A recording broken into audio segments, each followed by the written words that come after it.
হযরত নবী করিম সাল্লাল্লাহু আলাইহি ওয়াসাল্লাম বলতেছেন, আমি মিরাজের রাত্রে কিছু লোকের নিকট দিয়ে অতিক্রম করলাম। আমি দেখলাম তাদেরকে আগুনের কাছি দিয়া তাদের ঠোঁট কেটে দেওয়া হচ্ছে।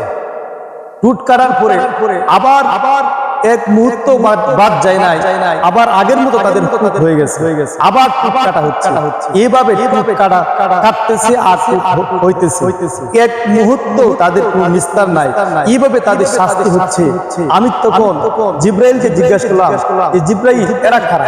তখন হযরত জিব্রাইল আলাইহিস সালাম বললেন, এরা হচ্ছে আপনার ওই সকল বক্তা, ফিতনার জামানার বক্তা।